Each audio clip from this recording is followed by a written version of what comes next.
Hello, this is Jason Straight with the PaaS Cloud Virtual Chapter. Thank you for joining us today.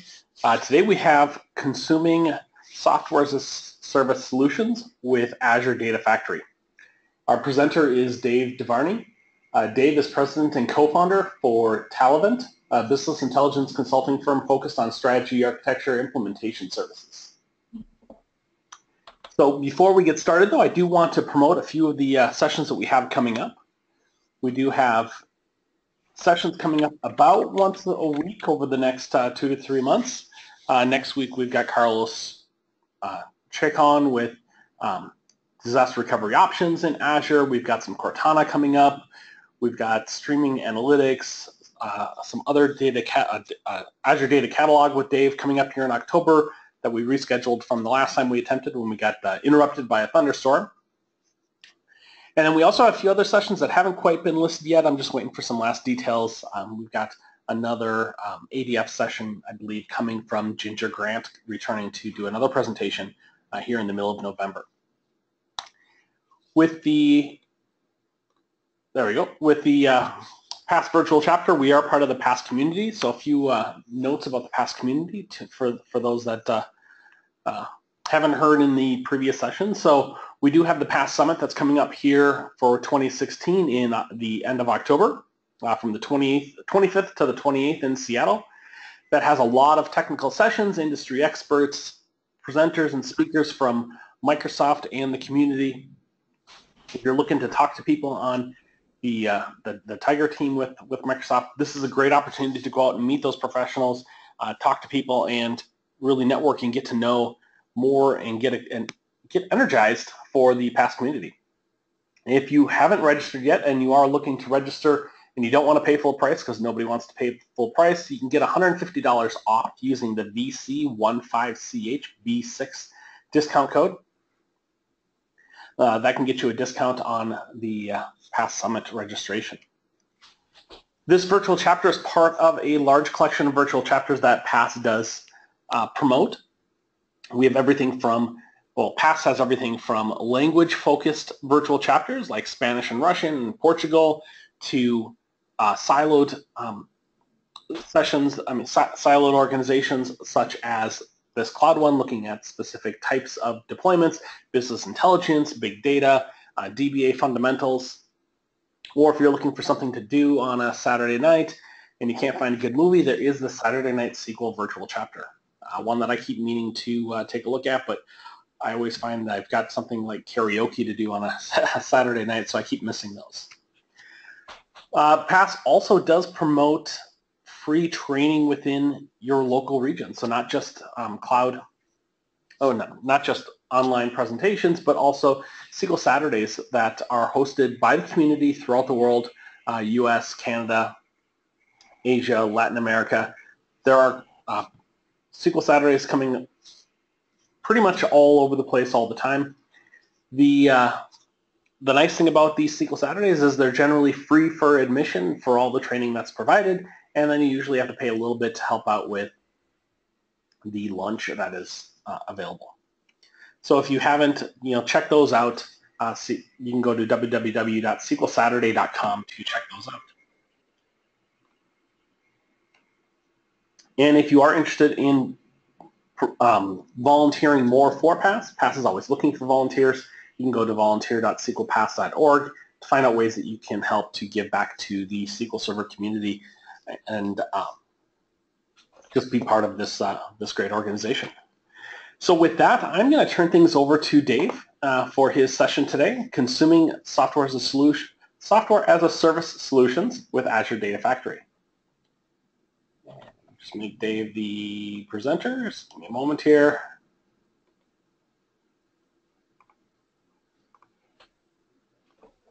All right, Dave, you have control. And if there are any questions, I'll bring them up as time permits. And you have the floor. All right, thank you. And hopefully the slides are up so you can see those. Is working okay? Yep, looks perfect. All right, great.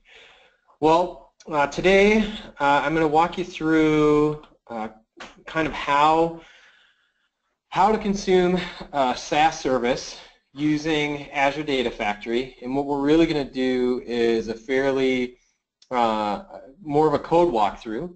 So we're going to look at some code. This is code. I wrote it for a new service here because I couldn't use our production ones, but this is actually where the presentation came from and why I even got into building these custom activities in the first place, is that for our own business, our time and billing is all kept in a tool called Harvest, which is a SaaS solution, and we wanted to get data out of there. We didn't want to stand up an SSIS box because we wanted to do everything in the cloud, so more kind of eating the dog food type of thing to make sure we could do all this stuff in the cloud, and we did, and our options there were to use Azure Data Factory to actually move that information into a SQL server. So I'm going to show you something similar. It's definitely code heavy and a lot of C#, so just forewarning that's the kind of stuff we're going to look at today and go over. First, really quick kind of overview of what Azure Data Factory is. So Azure Data Factory is a cloud-based data integration service. It is basically composed of 4 major objects: a data set, an activity, a linked service, and a pipeline. If you looking at the diagram, effectively what you have, the linked service is a connection, right? What is it you're trying to connect to? A data set is the information you want to grab, and really it's metadata about it. It's not so much the data set itself. The activity is the thing that's going to do the processing, so I want to copy data from A to B, and then the pipeline is the thing that orchestrates all of that. Very different if you're used to doing ETL work in SSIS. You're still moving data from A to B, but it is definitely something you have to learn and translate some of that ETL knowledge into a new tool set. So I had already mentioned kind of in the introduction that we use Azure Data Factory today in production to move our time and billing data into SQL Server. And right now, Azure Data Factory has really limited SaaS services out there. There's one for Salesforce. Nothing else that I could see. You go check the website again and double check, but right now the only kind of major one is Salesforce. So what do you need to do if you want to go get your own data out of another application? Basically, you need to write a custom activity, and we're going to walk through that today. It's not hard, there's just a lot of steps. So we're going to kind of go through and move through all the steps that are there and basically how to get that activity to work. I'm also going to show you kind of some tips and helpers and things that I did to make our implementation easier, and I'm going to do the same thing here in the demo implementation. The SaaS service itself needs to expose itself through some sort of API. If you don't have an API in whatever SaaS service you're looking at or SaaS solution you're looking at, you're going to have to probably go get files, and then at that point you're basically just moving files from A to B. We have our time and billing system has an API that we use. However, there's a forecasting part of it, and that doesn't. So we just have to export the data and bring it in. Clunky, but it'll work. We're going to use a SaaS service. The one that we have actually has a REST API, and we'll go ahead and kind of take a look at that. So the one I picked, because I couldn't do our project one, actually the first one I wanted to pick was Garmin. I just got one of the new fancy Garmin watches, and I really wanted to get data out of my watch and see my health trends and all that kind of good stuff, except the API license for the Garmin Connect was $5,000. So I skipped that. And instead went with this Star Wars API, which is a really simple REST API. It's pretty easy to code against, and there's already a C# library out there on GitHub that was written for it. So if we take a look at that API,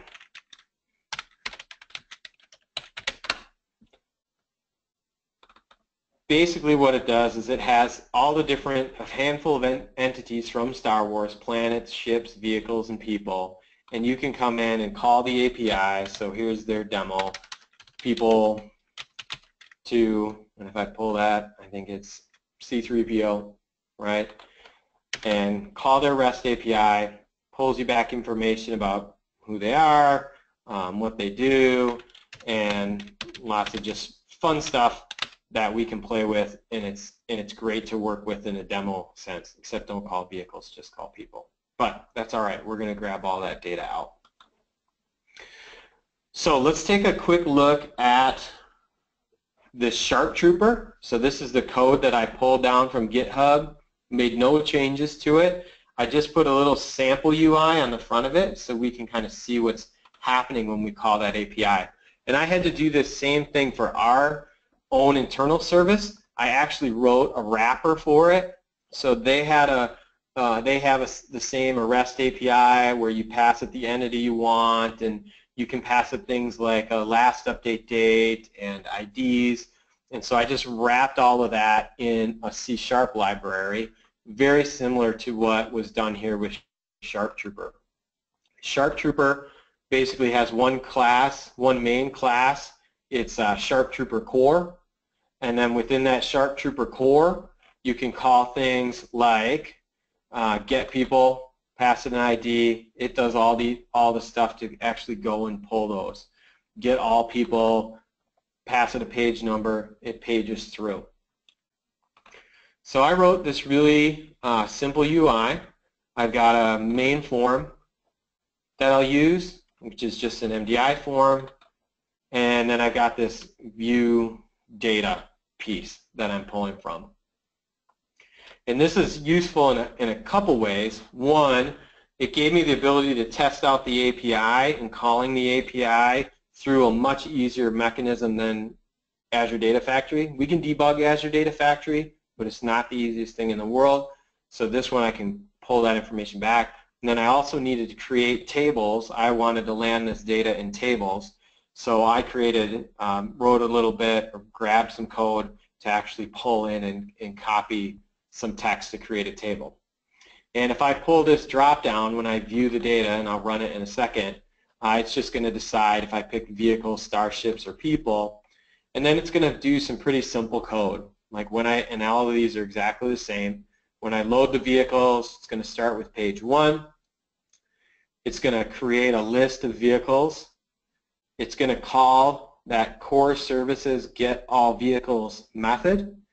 It's going to add it to this list, and then it's basically going to move on to the next page. So this is purely done because the API works that way, where you have to pass it a page number, otherwise you're just going to get 10 results. So I keep passing it pages until I've got everything, and then I'm going to bind it to a data grid and resize my columns. So if I run this, not a ton of code to go and get the information, and I'll say get data, and if I pull down vehicles, give it a second, that went out, called that API, brought me back all the vehicle information. Same thing if I grab one of the other ones, starships or people, right? So this is the basic. This is what I want back. I wanted back. This is, by the way, it's passing me a series of objects, a series of entities. And there's a little helper that I'll walk through later where I took that list of objects and I actually turned it into a data table. And that's going to be more important later when I talk about how we actually push that stuff into SQL Server.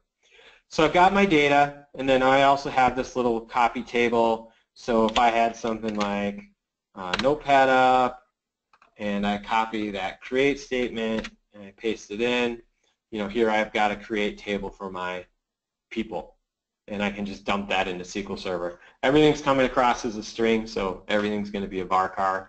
I just made a varchar 255. Keep it easy. I'm staging the data. That's all I want to do. All right, so that's the demo application. That's how that piece kind of pulls together. So to get that data, now that I know I can get it in a Windows form, I can call the API, I can get back information. What I need to do inside of Azure Data Factory, or really inside of Visual Studio, is I need to create a custom activity. And the custom activity, there's a getting started tutorial that's out there that'll walk you through. I used this when I created our own. I found there was a couple of places where I maybe had to make modifications, or I encapsulated my code a little bit more so I could pull those pieces together, and it was a lot easier to manage. And you also need to have the Azure.NET SDK installed to build these custom activities. So the link is here, and I've got links at the end of the presentation to pull all these things together. So I've already installed the SDK. I'm using Visual Studio 2015, and I'm kind of going to walk you through these pieces of that custom activity. Before I do that, though, we need to talk about some basic things that need to be set up in Azure to actually make this happen. One, you have to obviously have an Azure subscription, and then I added a resource group just so it was a little easier for me to manage everything, as I put all my ETL pieces into one resource group, so I kind of knew what was consuming what. There are two things that you're going to need for the custom activities. One is a storage account, and the second one is an Azure batch account and a pool within that batch. And let's look at those really quick. So if I come down, I'm in our dev environment. If I go into my storage accounts, I've got one that's my Azure Data Factory storage. It's really simple. It's just a generic blob storage that's out there. I created it with all the defaults, and it's a fairly inexpensive piece to put together. Today, the things that should take a look, they're already out there. We'll grab our blobs. We already do, it should have the zip file. There it is, our custom data factories. There's a zip file that's actually already out there, and this is something that we're going to create a little bit later. The storage is also used for the Azure Data Factory jobs. So you have to have a storage account. You have to set up a storage account to actually run these pieces. So that storage account's one. The second one I think is more interesting is the batch accounts. So we're going to create a DLL that we want Azure Data Factory to run. What's really, I think, interesting about the cloud piece, and the first time I built this, I'm sitting down and saying, well, okay, I built this DLL. When I build a DLL, normally my DLL runs behind an executable, runs on a web server, runs somewhere. It has some context of where it runs.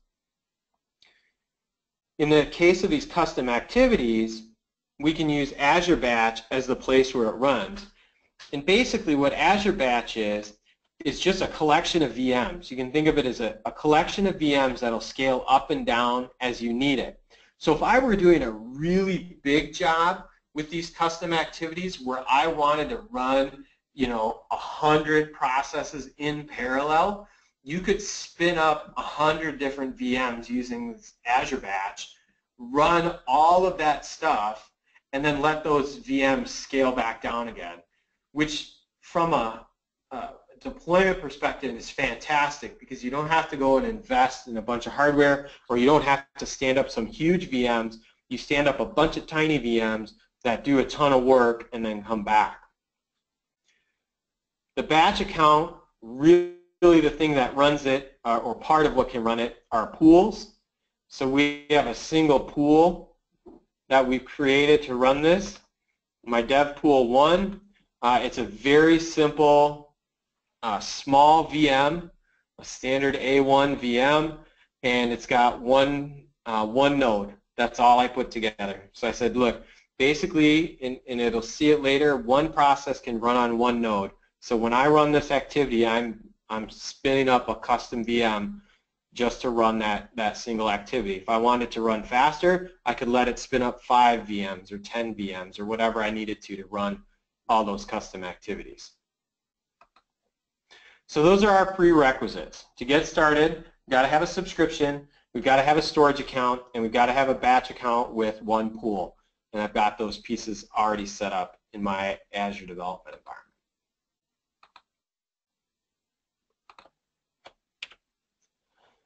The next piece then is actually going and creating that custom Azure Data Factory activity.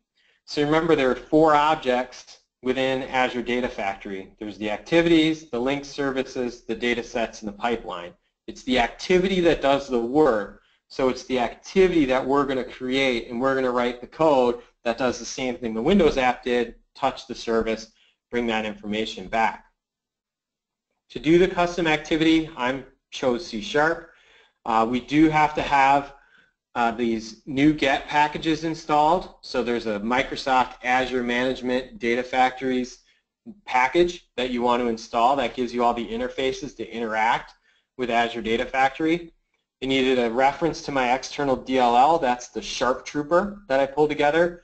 And then we're going to implement this custom activity class that is uses or implements the i.NET activity interface.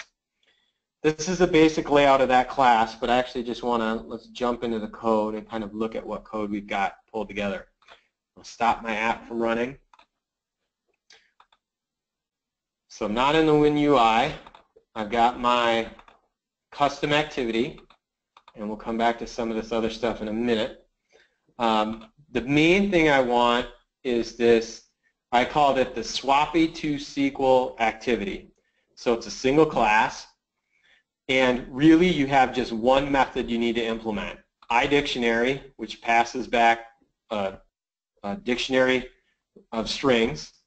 It implements an execute, and it passes 4 things into that execute. Basically what it's passing into the execute is pretty much everything about the activity that you're calling. It gives you all the linked services that are coming in, all the data sets, the activity you're running, and then a logger. And the logger is very important. Once you deploy this stuff into Azure Data Factory, it's not like you can go push F5 and debug and step through this code. You have to have a mechanism within, as it's running in the context of Azure, to spit out what's happening. The logger is what does that. When you call into the logger and say write log, it's actually going to do a ton of logging inside of Azure Data Factory. And as I walk you through, I'll show you some places where I did that. Now, I don't want to go into the guts of this just yet, but I do want to look at the initialization. So I created a little function here where I initialize the activity. I get a reference to the logger, the activity, my data set name that I'm looking for. So I'm looking, in this activity, I'm very specifically looking for that Star Wars API, and I'm taking it into a SQL data set. So I'm very much looking for that in and out. That's my activity. It expects to bring in the Star Wars objects, and it expects to spit out SQL. And it starts to call the logger, and it basically says, log, write some activities. What's the assembly I'm calling? Where did I enter it? What's the package name? What's the link service and any extended properties? And it writes all that information out to the logs so I can more easily debug that information. All right, let's walk through a little bit. The execute's not too crazy because it's going to do the work, but let's talk about some helpers really quick that I pulled together to grab that stuff. I basically used 4 helpers within my code to make things easier. I created a custom exception. So within this, Azure Data Factory is really a collection of JSON files that are going to be executed by the engine. And the JSON files have extended properties that you would either want to see or not want to see in your scenarios. So here, I created just a really simple wrapper to raise that exception if I find it. I have data set wrappers. These, I think, are really important. When you interact with that existing runtime library out of Azure Data Factory, the properties and things that are exposed by the default objects are kind of hard to work with. So what I did is I wrapped those data sets in my own code just to make it easier to expose things. So I have a base class that everything uses.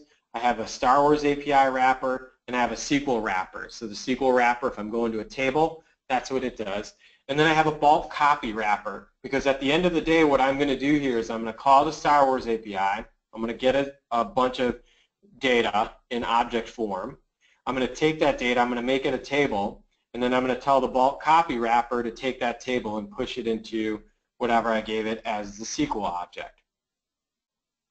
I've got factories that I use to actually go and return data, and then I have extensions that I use to go and turn my list of objects into a flattened data table. So let's walk through the code a little bit further.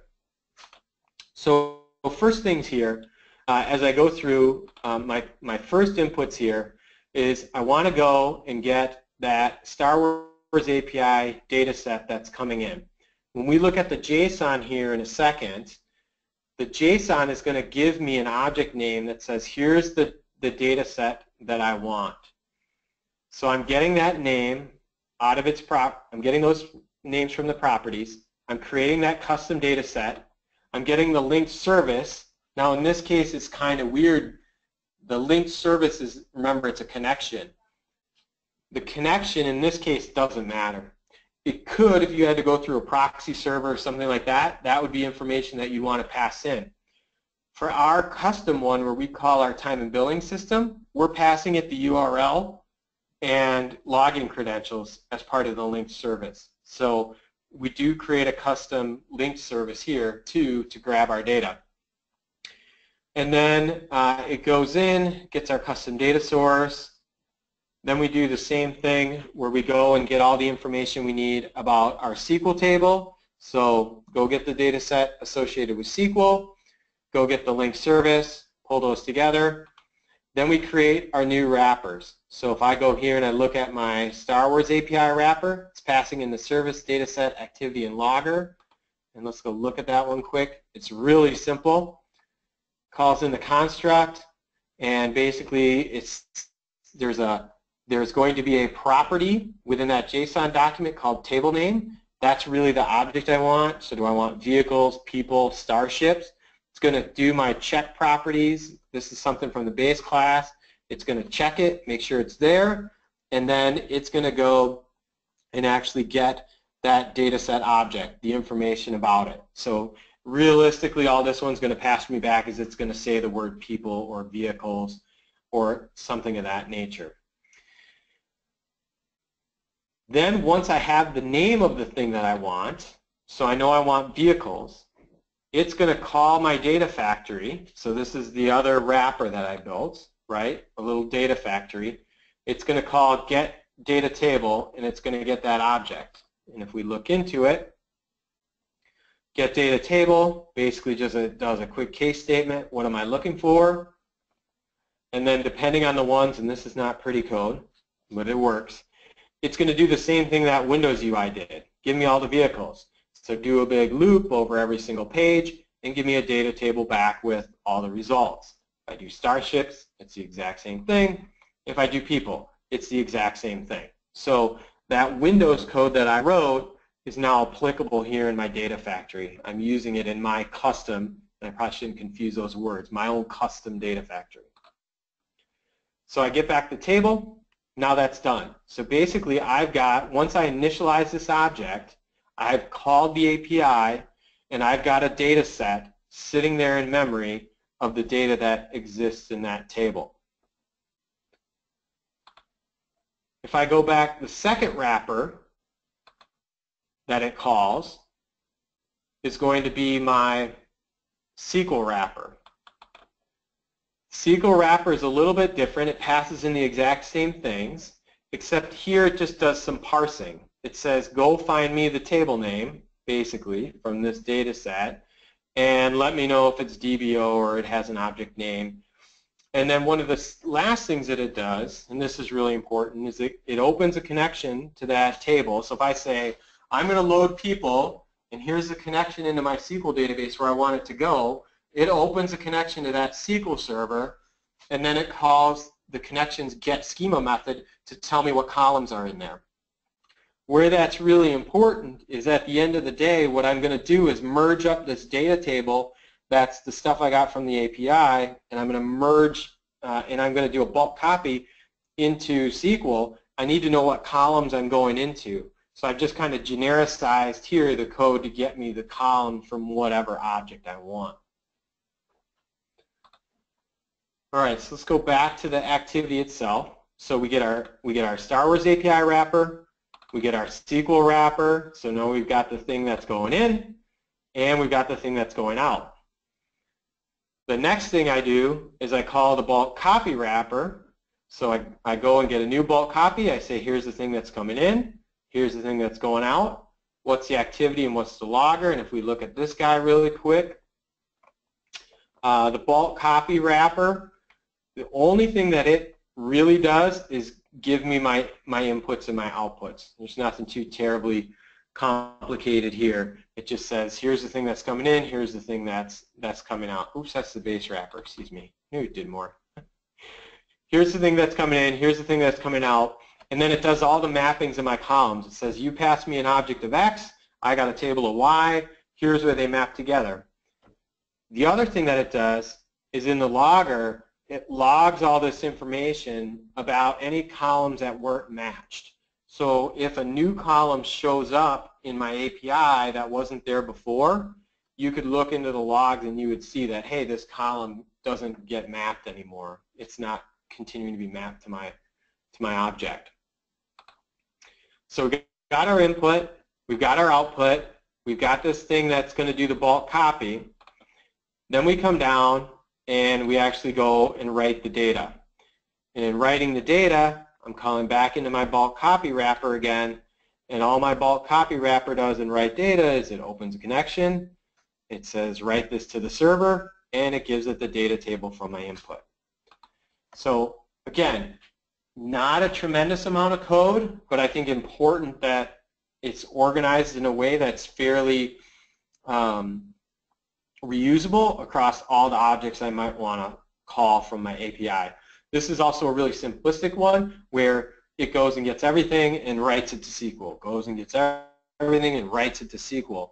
If you wanted to make it more, a little more robust, you could go into your wrapper for your service and do things like, what's the last update date I want to grab, and then have it be smarter about how it actually grabs data from the source. But again, it's all going to be written in C#. All going to be written in that custom activity. I guess you could write it in any .NET language you want. All right, so that's the custom activity. So to do this operation, I had to write this code. I had to build this DLL, this library. Once I've got the library ready, I don't have to do anything with it. I don't have to deploy it or mess with it. I can go right into building my data factory. Some SQL stuff, I can come back to that. So the data factory project then, in the data factory project, we're going to create the link services, we're going to create our tables, we're going to reference the custom DLL I just put together, and then we're going to build a pipeline. And I'm going to walk you through the code that's actually already built for this.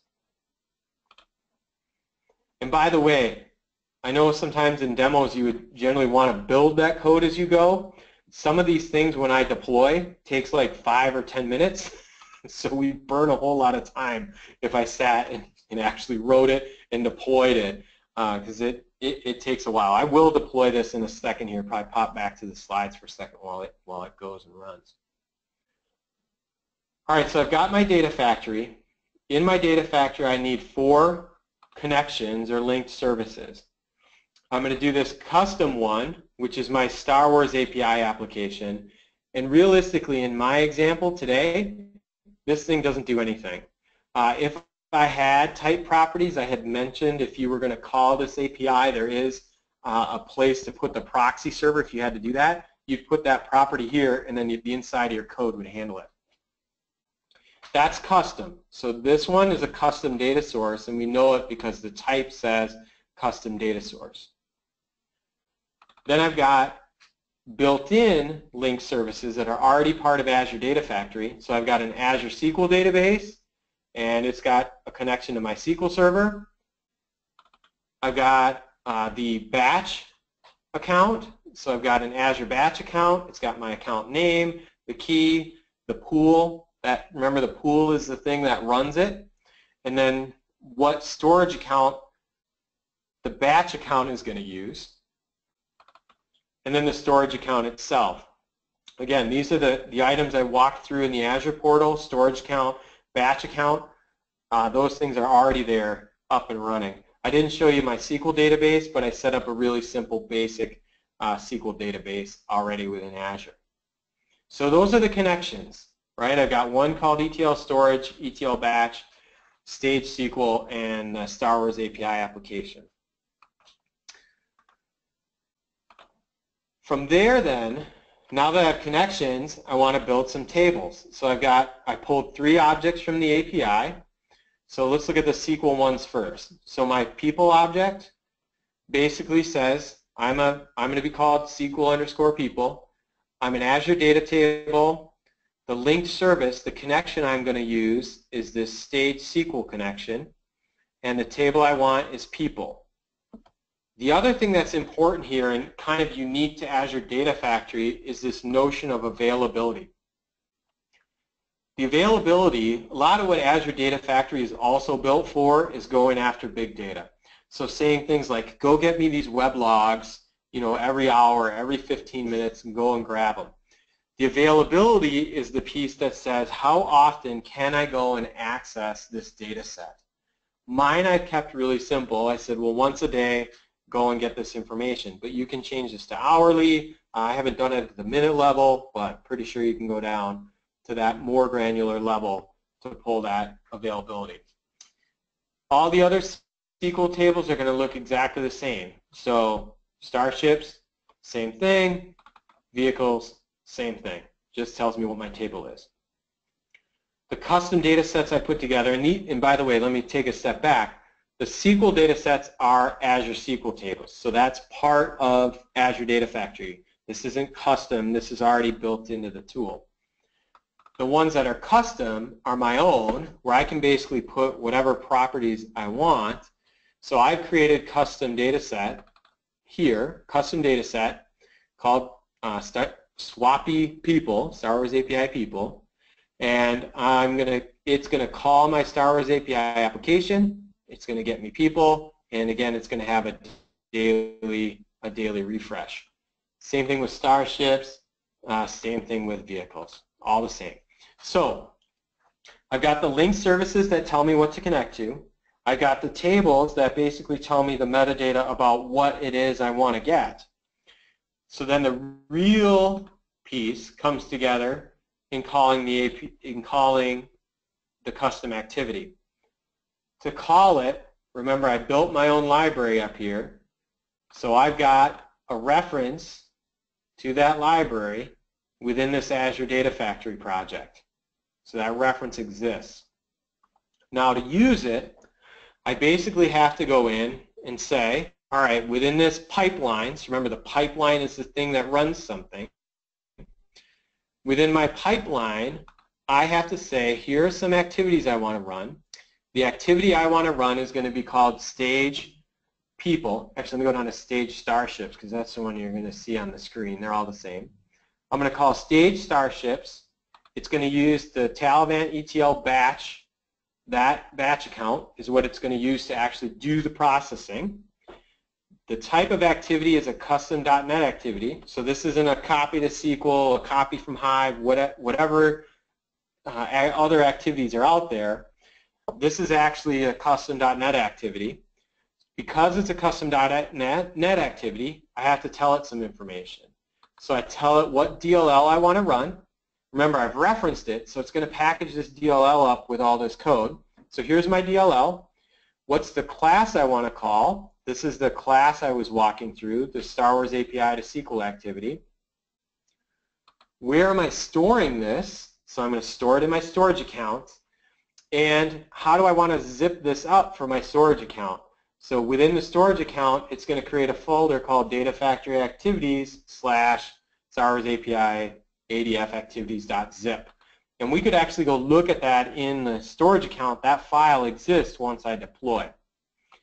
The next piece is just a little bit around slice information. So what data slice do I want to go after, or what slice am I getting? This information you could use inside your activity if you wanted. I didn't this time. This is where if you were going to do incremental loads, you would use the slice information to say, here's the time slice that I want from my SaaS service. My data set name, so I want starships, and I'm going to SQL starships. The input is going to be this swappy starships that showed on the right, that table. My output is going to be the SQL table. And I'm going to retry it once, and I'm going to pull it every single day. That's it. And it'll time out after a minute if it doesn't run.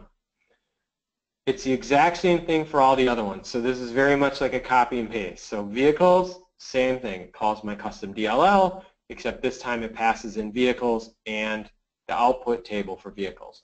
People, exact same thing. Calls people, custom activity, input is the custom objects, and the output is SQL. And if we look down, we can see this one pipeline has 1, 2, 3 activities that it's calling to move data from A to B.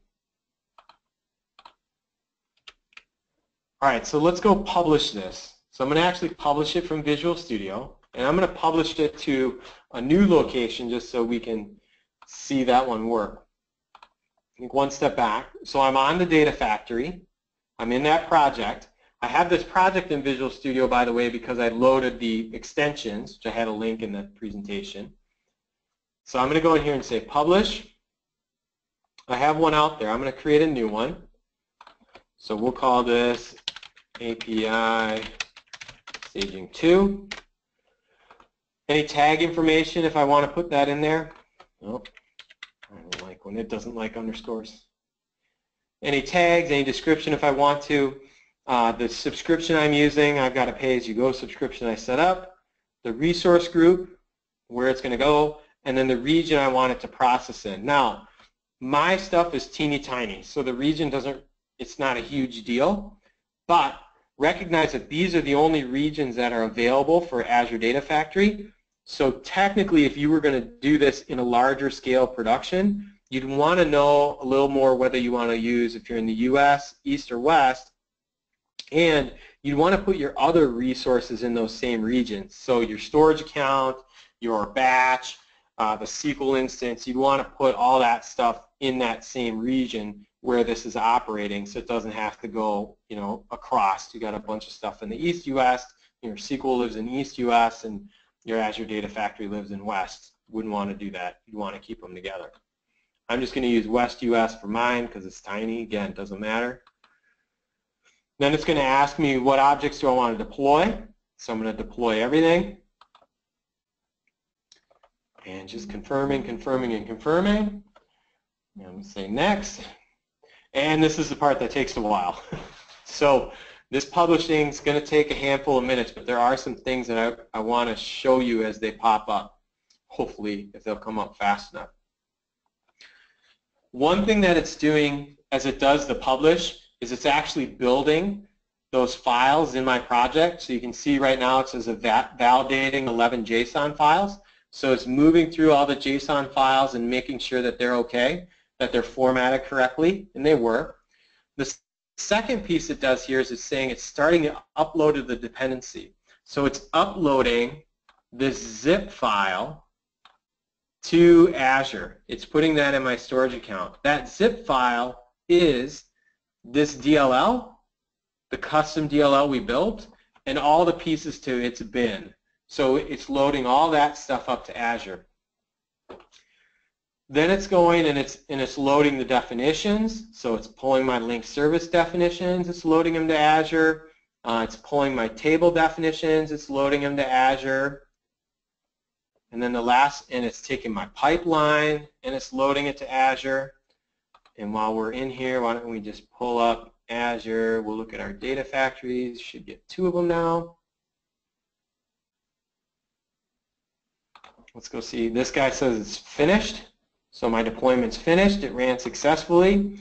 And what's crazy about this is because of the time slices and when these things run, effectively, as soon as I deployed this, it started to run. Let me jump to SQL quick.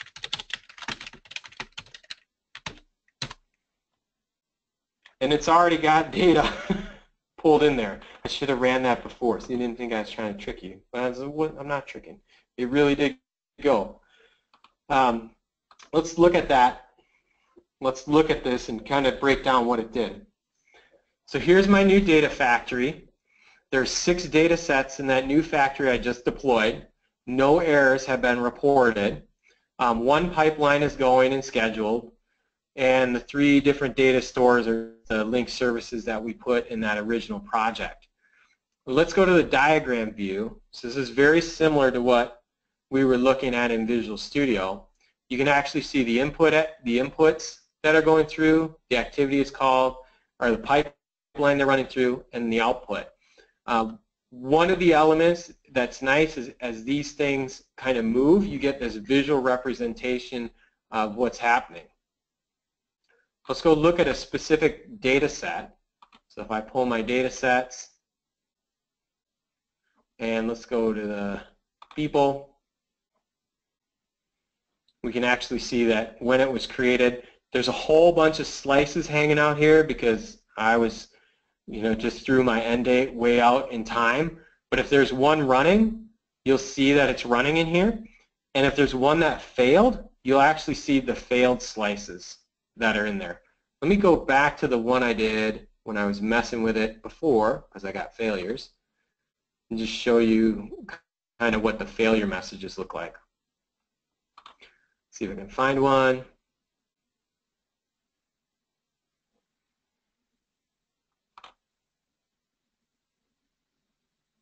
If I can find a failed slice. People, starships, I think it may be vehicles. No failed. They all ran. I got to break something, then it'll fail. But they're there. But that's where you find your fail slices. The other one you can look at, so here this is vehicles, it's ready to go, it's ready to run. It succeeded, so I can see the activities where it succeeded. No log files for this one because it's already gone. If I get the error piece, I'm going to get a ton of error information, and I'm going to get the error files right here. So there'll be logged error files that actually move it through and kind of make that run. All right, I can probably be a little tricky to go. We can also rerun a slice if we wanted to. Let me think if I could make one break really quick. Let's do it. See if we can make this break.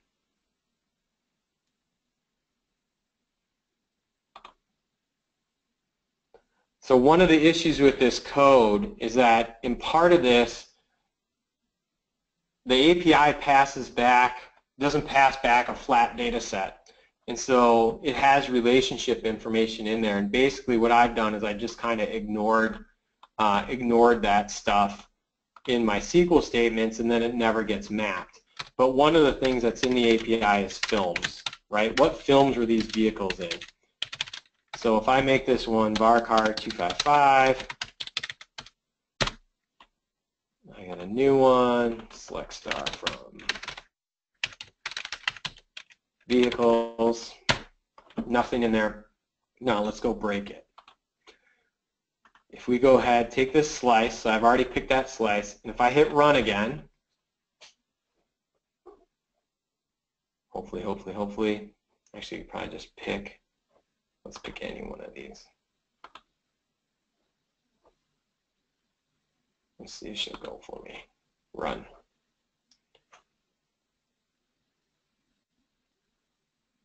So this one's still pending validation. I gotta find one that'll run.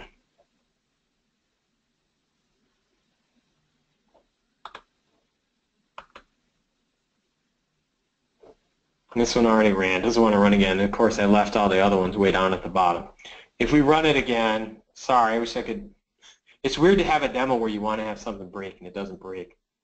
You could break it if you had the right pieces in there and then grab that and pull the information. All right, so that was the publish. So once I published it, it ran.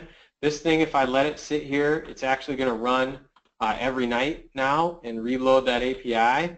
One of the bad things is the way the code is, it's just going to keep writing to that table every single day.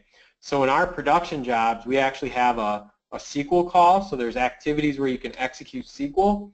And we run a pre-processing and post-processing stored procs.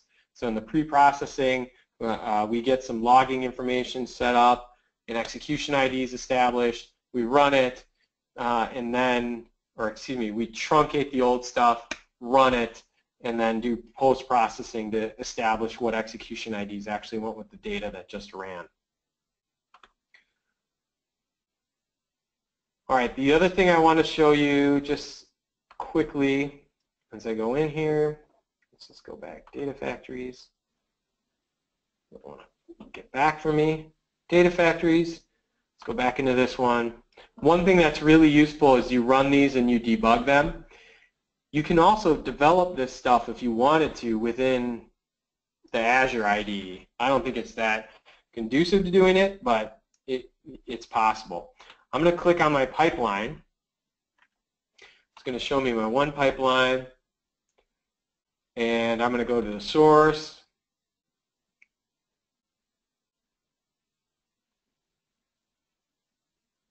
And you patiently wait.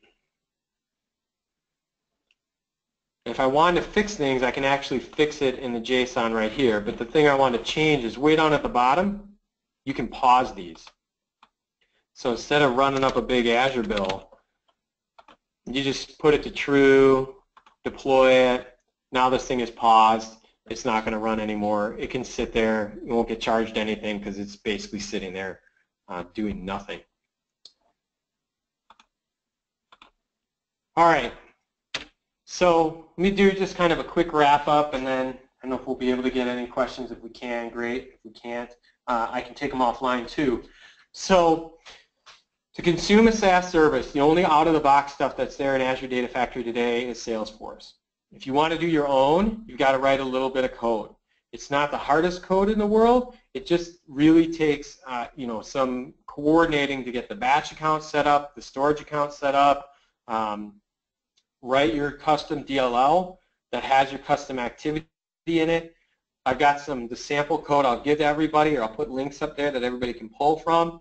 You can grab the sample code, use it to get started. It'll help tremendously. I probably spent, I don't know how many days writing R's to actually make this stuff work the first time.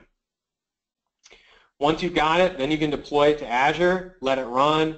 Ours has been running now for 5 or 6 months. I think it's failed a couple of times, and that's it. You can also, within Azure Data Factory, when a job fails, you can let it know, have it let you know that something has happened and that information is bad. Here are a couple of quick links. I'll leave those up there for a second. Quick links to the code and the presentation.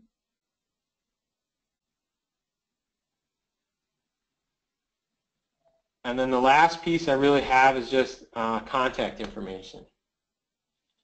So I'll let it sit here for a second. And Jason, I don't know if there's any questions, or if there's a good way to get questions, but if there are, I'll take them. At the moment, there aren't any questions. If any Okay. come in after the fact, or usually get like one or two right when I say there aren't any questions. So we'll see.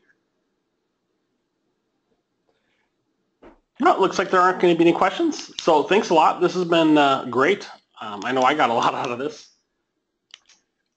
Good. Well, if there are questions or things that come up later, I've got my Twitter there, my email, and then a link to my LinkedIn profile. So if anybody needs anything, just let me know. I'm happy to answer those questions. Sounds great. All right. Thanks, Dave. And thanks, everyone, for attending today. I'm going to stop the recording and close out the session and see hopefully most of you next week. All right. Bye. Thank you. Bye.